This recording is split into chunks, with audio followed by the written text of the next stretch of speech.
Vriende, ek lees vir ons dan Matteus 1, 'n gedeelte van die Kersverhaal vanaf vers 18.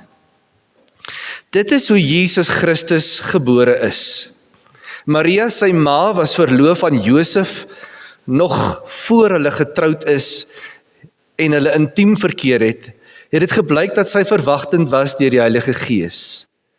Josef, haar verloofde, was in 'n dilemma. Aan die een kant was hy 'n wetsgehoorsame man en aan die ander kant wou hy haar die openbare skande spaar. Daarom het hy hom voorgenem om die verloving privaat te verbreek. Met hierdie dinge in gedagte het hy in die slaap geraak.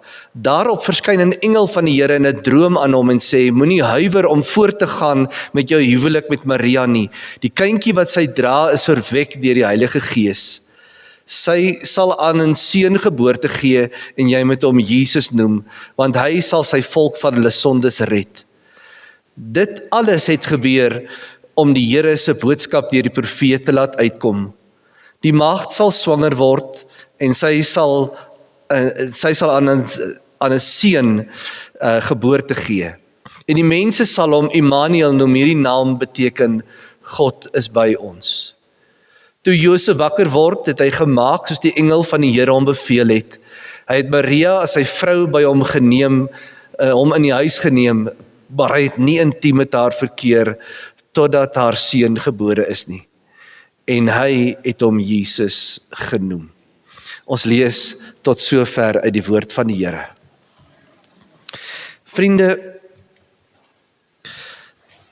miskien wil ek heel eers voor ek nou by die preek begin. Dit was my so interessant toe ek nou hieroor gelees het nou die dag vir die van julle wat nou, daar sal 'n paar wees vir wie dit nou baie interessant sal wees. Hierdie hele ding van Jesus wat met Maria sou trou. 'n verloving in die Joodse gemeenskap was dieselfde as 'n huwelik. En as jy 'n verloving wou verbreek, dan was dit dieselfde proses as wanneer jy deur 'n egskeiding sou gaan. Daar was twee standpunte hieroor gewees. Ek sal later dalk in die bergpreek weer daarby uitkom, maar ek wil gedink dit sal interessant pas nou hier. Josef, die word in die gedeelte waar ons sê, Josef was bekommerd oor hierdie ding dat sy nou swanger geraak het, en hy het hom voorgenem om die verloving privaat te verbreek. Dit is 'n baie belangrike gedeelte wat daar geskrywe staan. Dit beteken iets baie spesifiek. Daar was twee rabbies in hulle tyd wat twee verskillende standpunte gehad het oor egskeiding. Die een se standpunt was, volgens Deuteronomium se teks, dat jy mag nooit skei nie, behalwe as jou huweliksmaat ontrou aan jou was. Die ander ene het gesê, jy kan vir enige rede skei, maar dan is daar 'n bedrag daaroor te betaal. Jy moet nog steeds vir die vrou sorg. As jy deur 'n egskeiding gegaan het waar daar ontrouheid was, dan was die resultate, jy het van die vrou geskei, 'n man kon van sy vrou skei, maar 'n vrou kon nie van haar man skei nie. Dis interessant. En as die egskeiding klaar is, dan kon jy daai vrou uit jou huis uitstuur. En dan het jy beheer gehad oor alles wat jy gehad het. Maar met die tweede rabbi se siening, en dit was die aanvaarbare siening gewees van daardie tyd ook vir baie mense, dat om die vrou te beskerm kan enige een kan skei, maar as jy dit privaat te doen op hierdie manier, dan bly jy finansiëel verantwoordelik vir die vrou, anders was sy uitgelewer aan die wêreld. Baie keer het 'n vrou wat geskei was geen ander opsie gehad nie as om 'n prostituut te wees. En sy het gehoop dat sy seuns in die wêreld kan bring, sodat haar seun vir haar kan sorg. So dit was hulle groot ding oor, moet 'n seun wees. Wat hier gebeur is, dat Josef wil die verloving privaat verbreek, en hy sê, ek sal nog steeds bly voorsien. Ek sal nog steeds sorg, ek sal my verantwoordelikhede nakom, maar ek kan nie met hierdie verhouding aangaan nie, want daar was egbreek gewees. En die engel kom dan om te sê, nee, dit is nie so eenvoudig nie. jy moet 'n bietjie vanuit God se oë na dit kyk. So dis nou net interessant, ons sal later weer by die bergpreek, sal ek verseker weer daarby uitkom. Ons sien vir Josef in 'n tyd van onrus, onvrede. Hy was 'n tzaddik gewees. Dis die woord vir 'n regverdige man. 'n Tzaddik was baie dun gesaai in die wêreld van die Jode. Baie min mense in Jesus se tyd kon lees en skryf. Tzaddiks kon lees en skryf. Tzaddiks was mense wat die wet so gelees het en nie net dit kon verstaan en dit alles kon opsê nie, hulle het gepoog om dit te alle tye uit te leef tot op die letter van die wet. Jy kon 'n tzaddik in die middel van die nag wakker maak en jy kon 'n gedeelte van die wet vir hom lees en sê gaan aan en hy sou kon aangaan daarmee. So het hulle die wet geken. Hulle het hom soos 'n papegaai kon opsê. Maar net 'n klein hoeveelheid van daardie mense was tzaddiks wat elke woord geleef het. En as jy nou dink oor die egskeiding wat nou hier op die kaarte is en die ontrouheid van Maria, soos wat hy dit nou gesien het, dan moes hy, om 'n tzaddik te kon bly, moes hy van haar skei. Daar was druk van daai uitgeleese groepie om te sê, as jy by ons wil wees, dan is dit hoe jy gaan optree. Wat hieruit gevloei het is, dat hierdie tzaddiks het vir mekaar gesorg, op 'n ongelooflike manier. Hulle het mekaar beloof, ons sal jou ondersteun, ons sal daar wees vir jou, ons sal jou besigheid ondersteun, ons sal jou finansiëel help, ons sal jou op elke moontlike manier sal ons vir jou bystaan. En die oomblik toe Josef trou, het hy sy status as 'n tzaddik verloor. En het hierdie mense hom uitgeskop. Was dit 'n geweldige, moeilike keuse wat hy moes maak, want sy eie finansiële sekuriteit het ook daarvan afgehang. Dis hoekom daar ook baie min van Josef later in die Bybel geskrywe word, want hy was uitgewerp, uitgeskop. Jy is nie meer deel van ons nie. Baie keer is mense wat vir Jesus kies, uitgeskop. Nou, kom ons by die preek. Dit was nou net al die interessante goedjies rondom dit.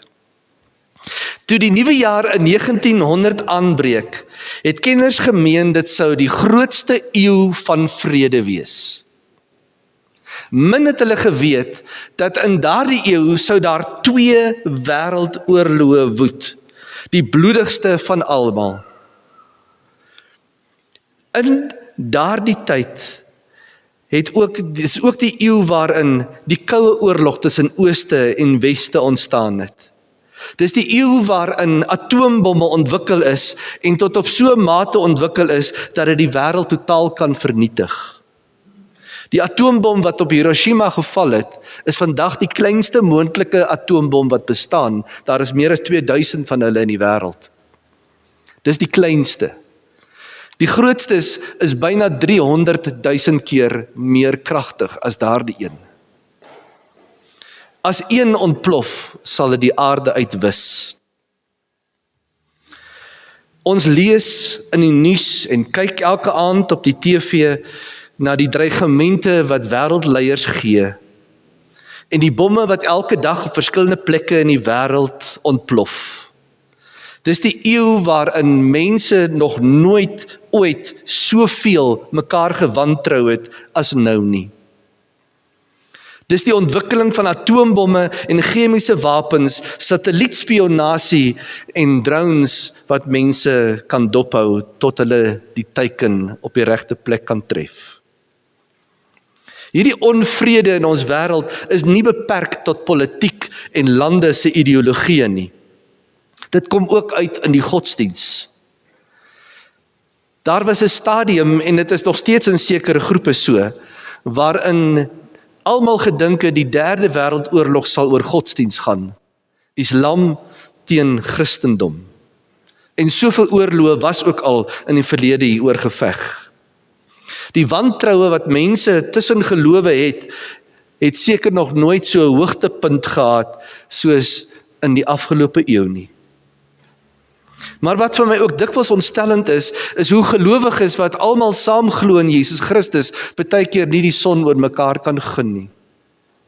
En hoe ons mekaar ook wantrou en uithaal, verdag maak en afskryf. Ons voel magteloos, of moet ek dan maar eerder sê, ek voel magteloos, uitgelewer en verwyderd van die groot leiers wat besluite neem. Ek dink aan wat in ons eie land gebeur as daar oorlogoefeninge is met skepe aan ons kus van lande wat ek persoonlik nie meer graag 'n band wil hê nie. Dan dink jy, waar kom hierdie goed vandaan? En stilweg leef ons in vrees oor 'n sluimerende bom wat eendag gaan ontplof en ons gaan nie weet wanneer dit kom nie. En ek het besef, dit maak my morbied. Dit maak my instinktief dink aan oorleef en vlug. Negatiewe gedagtes wat vertel van 'n onseker toekoms. Om nie eers te dink aan tye wat vliegtye in geboue vasvlieg. Daar was seker nog nooit soveel wanhoop as in ons tyd nie. Ons lees dikwels van politieke ontleeders wat vir ons vertel dat mense in Suid-Afrika het 'n onderliggende woede wat enige oomblik in 'n burgeroorlog kan ontaard. Dis goed wat my ontstel. En dis die tyd waarin ons leef. Ons wonder, wat gaan Rusland met Oekraïne doen? Ons wonder wat gebeur in Iran. Ons wonder wanneer gaan die slapende reus China vir ons iets wys wat ons nog nie gesien het nie. Ons wonder wanneer gaan Amerika nog 'n mal ding doen. Ons wonder hoe dit ons raak. Dit is in hierdie boodskap, en in hierdie wêreld wat ek en jy leef, 'n wêreld waarin ons geroep is om 'n boodskap van vrede te leef. So wat moet ons sê? Wat is 'n Christense antwoord in 'n wêreld wat so vol onvrede is? Die antwoord begin natuurlik, so weet ons en so glo ons, by die woord van God. En dit sal altyd sentreer rondom die persoon van Jesus Christus. Deur die eeue heen het God nog net een mikpunt gehad, en dit is dat daar voorspoed vir ons sal wees. Dat die mensdom sal groei en blom en gedei. Van die begin van die skepping af was dit ons opdrag gewees, gaan vermeerder, gaan bewerk, gaan bewoon.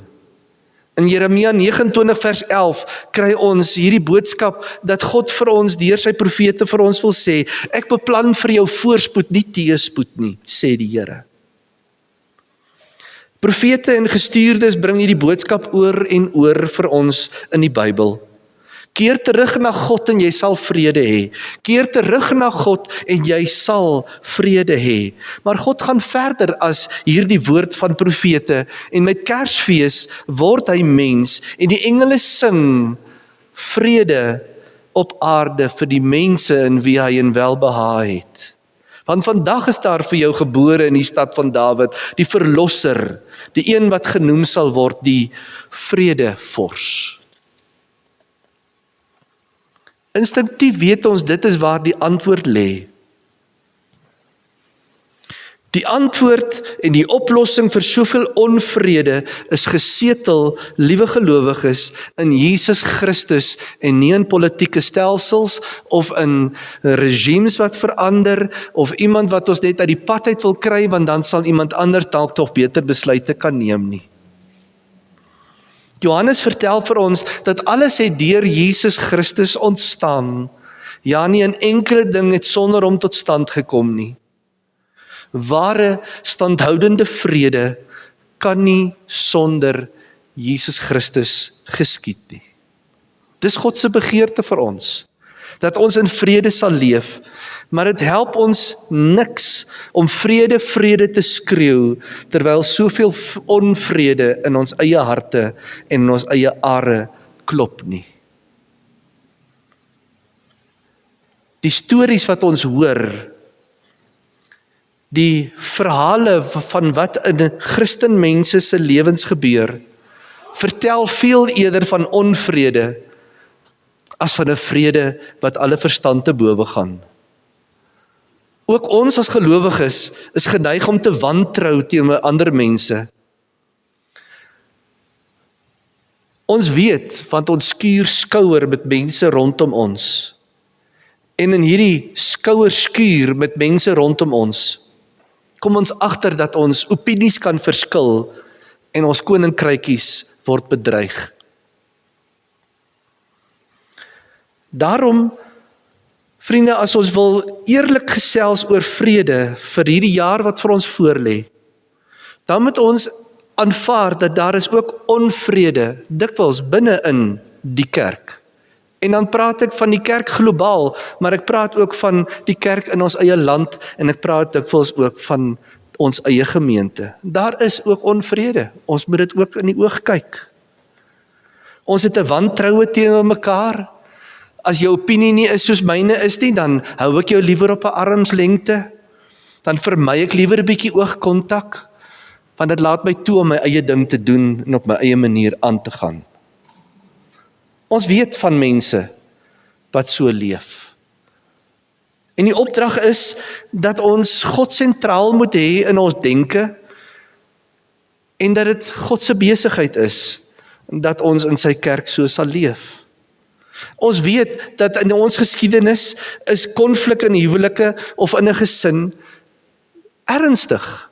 Dit is groot. En ons kies baie keer om te dink dat dit altyd daar buite gebeur. Daarom bly ons stil en ons dra ons maskertjies oor hierdie goed. Terwyl dit dikwels in ons huise en soms in ons slaapkamers is. Dit is nodig dat ons vir mekaar van tyd tot tyd sê, ons is nie verhewe bo onvrede nie. En as gelowiges moet dit my skaam maak om te sê dat daar mense is wat, soos ek, wat moet praat oor vrede en oor God se hand in ons lewe, wat baie keer in ons eie koninkrykie sit en in ons eie wêreld van onvrede voortleef. Die vraag waaroor ons vanmôre moet gesels as ons wil verder gaan hiermee, is hoe los 'n mens dit op? Hoe hanteer 'n mens dit as daar onvrede is in ons eie huise en in ons eie harte wat ons net nie oor praat nie? Die groot olifant in die kamer. Die eerste ding wat ons waarskynlik sal moet doen, is om te erken dat ek het nie altyd vrede nie. Ek is baie keer stormagtig in verhoudinge, in situasies, in omstandighede. En ek reageer vanuit daardie onvrede op 'n manier wat nie lyk asof ek 'n Christen is nie. Hier kan ons dit baie mooi hanteer. Ons kan pragtige liedere sing. Ons kan mooi boodskappe gee en ons kan pragtige gebede bid. Maar hoe tree ons op wanneer ons daar in die werkswêreld kom? Hoe tree ons op as my koninkrykie bedreig word en ek nie meer my sin kan kry nie? Hoe hanteer ek en hoe sorg ek vir vrede in my huis, in my huwelik, in my vriendekring, in my straat? Die tweede ding wat ek dink ons moet doen, is dat ons moet bid dat die God van vrede homself aan ons sal openbaar. Want eers as ons erken dat ons nie onvrede het nie, kan ons vra, kan ons begin bid en sê, Here, maar laat u vrede ook in my hart kom. Kan ons saam bid om te sê, Here, laat my fokus op hierdie kosbare kommoditeit. 'n derde ding wat ek vir myself ontdek het is, vrede begin nie by ander mense nie. Die keuse om te sê, ek is jammer dat hierdie ding konflik veroorsaak het, begin nie by iemand anders nie. Dit begin by my. Dit begin by my wat moet sê, dit wat nou hier tussen ons gebeur, hierdie koue oorlog is nie lekker nie. Ek wil dit nie hê nie. Kan ons dit uitsorteer? En die bereidheid om te kan sê, ek is jammer. Ek is jammer oor hierdie onvrede. Vrede is iets wat nie van iemand anders af verwag moet word nie. Dat ek met 'n dik mond en 'n stywe nek moet rondloop, totdat die ander ene genoeg gehoor het van hoe ek nou ongelukkig is, en dan hulle moet kom kruip en sê, nou wat is nou fout? Ek dink nie dit pas by gelowiges om so op te tree nie. As jy dit sien, spreek dit aan. As jy bewus raak daarvan, los dit op so gou moontlik. Laat die God van vrede jou denke oorheers, sodat 2026 'n ware godsvredejaar sal wees. Begin jy met vrede, omdat God 'n God van vrede is, en hy jou sy vrede aangebied het. Bid elke dag dat die grootsheid van God se vrede in jou sal heers, sodat jy dadelik bewus sal word wanneer daar 'n onrustigheid ontstaan, en jy iets dadelik daaraan kan doen. Moenie kole gooi op die vuur van woede en wraak en wrevel en onrustigheid nie. Moenie saampraat daarmee nie en moenie dit aanstook nie. Moenie begin daarmee met 'n kinderstorietjie of 'n ja, dit is waar storie nie.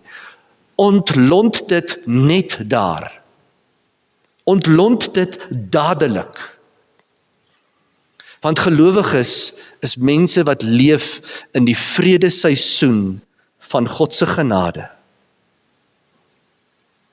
Ons leef vanuit God se beloftes, dat as ons hom in ons harte het, sal daar vrede wees. Wees elke dag bewus daarvan, dat hy die vredevors is, en bid elke môre, Here, laat u vrede in my hart, in my denke, in my woorde leef. Want dit kan so vinnig soos wat jy in 'n kar klim van jou gesteel word. En jy moet jaloers wees op die vrede wat die Here vir jou gee. Maak dit 'n nuwejaarsvoorneme om hierdie jaar in vrede te leef met almal. Dalk is jy op die plek waar ek nou al 'n hele paar jaar is. Ek is nie meer lus vir beklei nie. Ek is nie lus vir onvrede nie. Ek wil net die Here dien en soveel moontlik mense laat glimlag. En dan die laaste gedagte, gaan doen die regte ding. Gaan doen die regte ding. Tel die telefoon op, maak die gesprek oop. Ja, dit is nie so dat almal altyd gaan saamstem en saam met jou die vrede gaan najaag nie, maar moenie dat vrede in die plek kom van jou leefstyl, of onvrede kom in die plek van jou leefstyl van vrede nie. Moenie dat iemand anders jou vrede steel nie. Dis juist wat Josef hier moet kom doen. As hy en Maria en hy en die ander tzaddiks in 'n konflik verval oor hierdie ding wat oor sy pad gekom het, dan kon hy dit probeer vermy en sê, kom ons skei liewer net in die geheim, kom ons sorteer dit uit, ek sal nog steeds my verantwoordelikhede nakom. Maar dan kies hy om God se stem te hoor, en hy kies om die engel te gehoorsaam, en dit kos hom iets, vrede kos ons iets, net soos wat onvrede ons iets kos. Haat kos ons 'n prys, liefde kos ons ook 'n prys, watter een is die beter een?